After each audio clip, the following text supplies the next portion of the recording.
The Assembly will hear an address by His Excellency Hamad Abdi Barre, Prime Minister of the Federal Republic of Somalia. I request protocol to escort His Excellency and invite him to address the Assembly.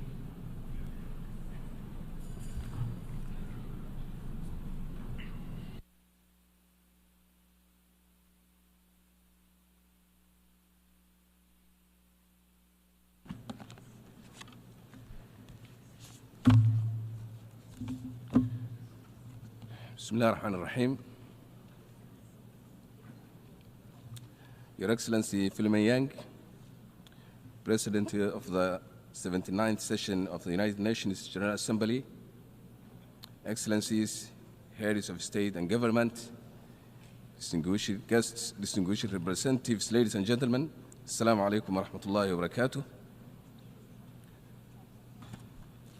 Allow me to begin by congratulating you, Mr. President, on your election as President of the 79th session of the United Nations General Assembly. Please be assured of Somalia's full cooperation as you undertake the responsibilities entrusted upon you during your tenure. I would also like to take this opportunity to thank your predecessor, His Excellency Denis France, for the successful presidency of the last session.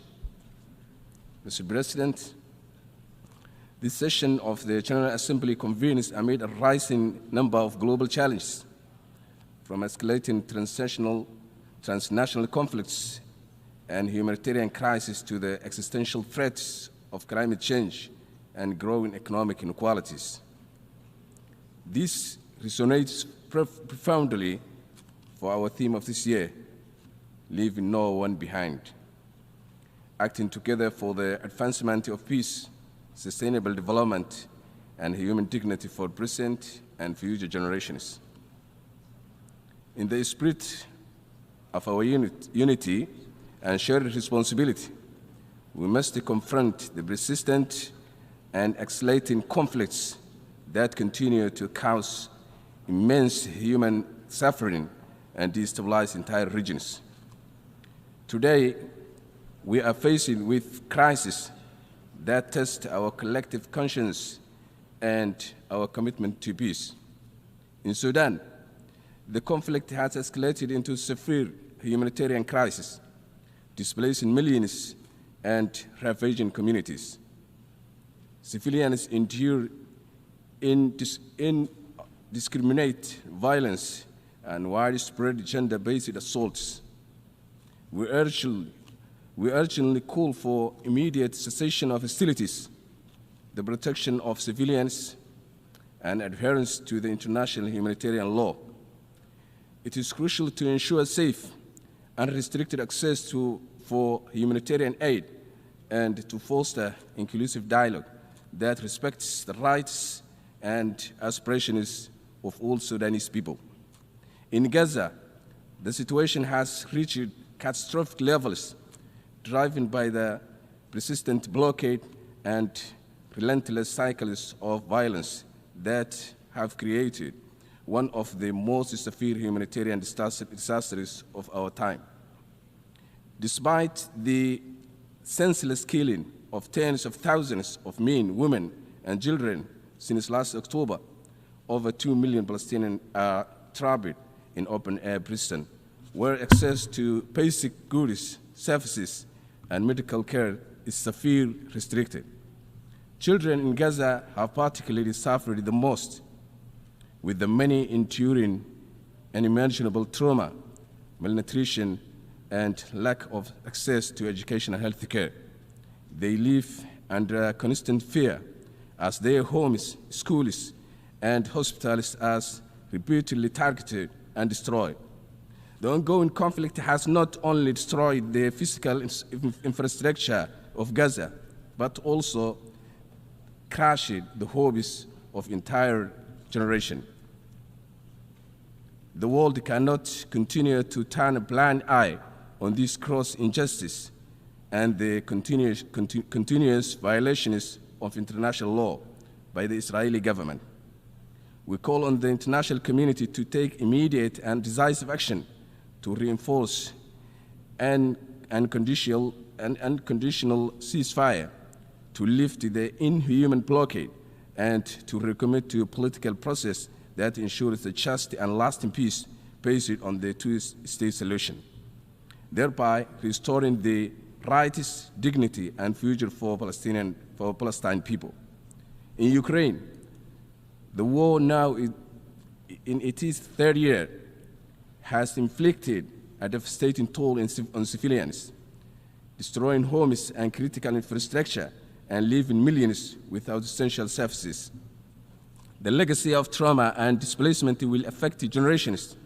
We urgently call for an immediate cessation of hostilities, a ceasefire, and adherence to international humanitarian and human rights law, including avoiding attacks on civilians, critical infrastructure, and nuclear facilities. It is essential to open channels for dialogue and achieve the lasting political settlement. The international community must act swiftly to prevent further escalation and support efforts for peace. Mr. President, while international crises demand our attention, we must not overlook regional threats that directly challenge national sovereignty and stability. Somalia currently faces a serious threat from Ethiopia's recent actions, which flagrantly violate our territorial integrity. Ethiopia's attempts to annex parts of Somalia under the guise of securing sea access are both unlawful and unnecessary. Somali ports have always been accessible for Ethiopia's legitimate commercial activities, reflecting our commitment to regional trade and cooperation. However, Ethiopia's aggressive maneuvers, including its controversial agreement with one of our regional administration, undermines Somali sovereignty and embolden secessionist movements threatening our national unity.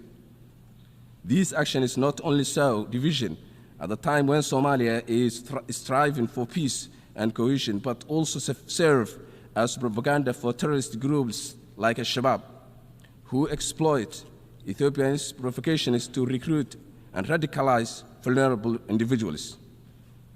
Such destabilized behavior poses a significant risk to the security and stability of the entire Horn of Africa.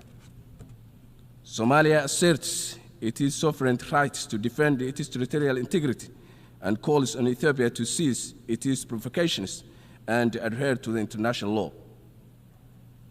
We urge the international community to stand with Somalia in condemning these violations and upholding the principles of international sovereignty and territorial integrity, which are the cornerstones of international peace and security.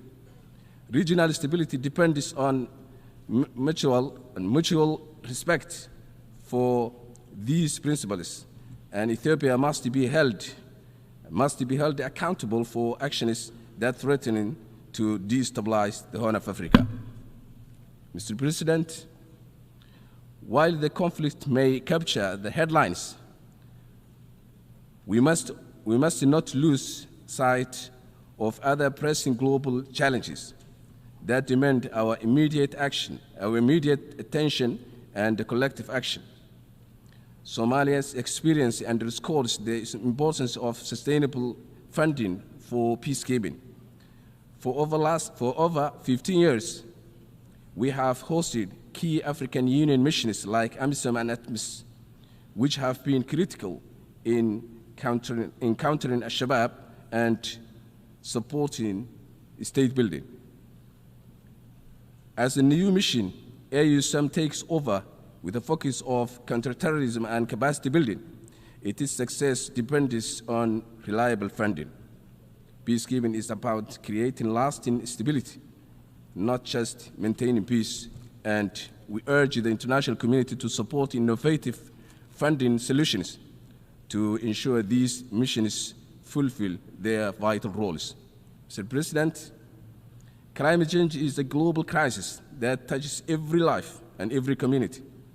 but nowhere is its impact more deeply felt than in vulnerable nations like Somalia. We endure relentless droughts, devastating floods, and rising temperatures that tear apart our communities and threatening our very survival. While the recent COP28 conference made important strides with the creation of a loss and damage fund and the commitment is to expand renewable energy, there remains a significant challenge accessing these funds. For many developing countries, the reality is that complex bureaucracy, rigid criteria, and lack of necessary resources often stand in the way they receive the help they so desperately need. It is not just about making promises, it is about ensuring that those promises can reach the people who need them most. We call on the global community to simplify access to these crucial funds so that countries like Somalia can build resilience, protect our people, and secure the future where everyone has the chance to thrive. Mr. President, reforming the United Nations Security Council is essential to ensure it reflects today's geopolitical realities. The current structure no longer adequately represents the voices and concerns of world nations, particularly those in Africa, Asia, and Latin America. We support the Isilwini consensus, which calls for a more representative and inclusive council. This reform is necessary to enhance the UN's credibility and effectiveness in addressing the full spectrum of global challenges, from peace and security to development and human rights. Reforming international financial institutions is also crucial to building a fairer global economy that promotes inclusive growth and sustainable development. The existing international financial system is heavily skewed in favor of a view, perpetuating inequalities and restricting the ability of developing nations to thrive. We call for reforms that make these institutions more accountable, transparent, and responsive to the needs of the world's poorest and the most vulnerable. Mr. President, achieving the Sustainable Development Goals is not an ambitious, it is a necessary. With only it is a necessity. With only 6 years left, the world is far behind on our collective promise to end poverty, protect our planet, and ensure peace and prosperity for all by 2030. We must urgently renew our commitment by increasing funding, creating innovative partnerships, and focusing on reaching the most vulnerable. As Somalia takes its seat on the UN Security Council, we stand ready to work with all nations to address these challenges, strengthen cooperation, and promote multilateralism, and build a world where no one is left behind. Mr. President, Excellencies, ladies and gentlemen, Somalia has come a long way on its journey toward stability and development. This past year has been particularly significant, marked by critical milestones that signal Somalia's rising trajectory. We have successfully completed the debt relief process, allowing us to reclaim our economic sovereignty and integrate into a global financial system. Additionally, Somalia's accession to the East African community marks a new era of regional integration, trade, and cooperation. We have also made a historic stride in lifting a long-standing arms embargo, a step that will further enable us to safeguard our sovereignty and security.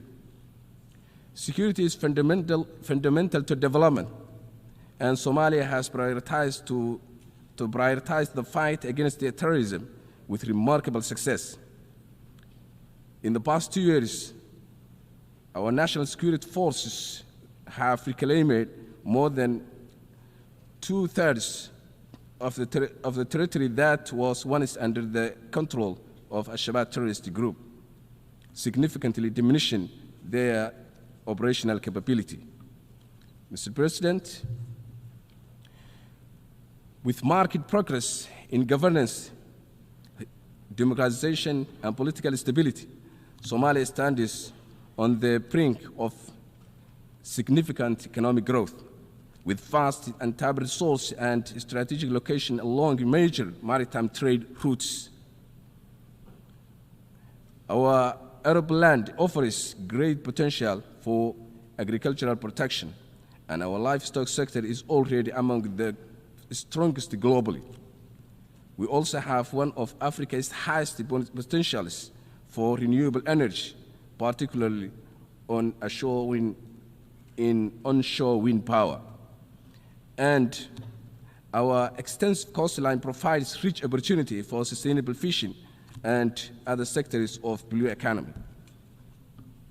To capitalize on these assets, we are drafting a national transformation plan that outlines our vision for leveraging our resources to achieve stability, self-reliance, and prosperity. And we welcome international investment and cooperation to help us realize this potential, integrate into the global economy, and contribute to regional peace and stability through strong partnerships.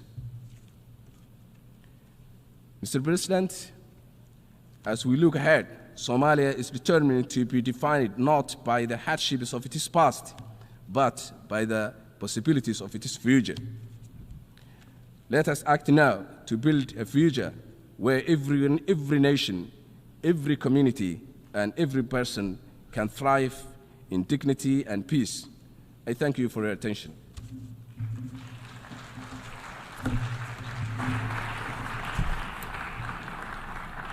On behalf of the Assembly, I wish to thank the Prime Minister of the Federal Republic of Somalia.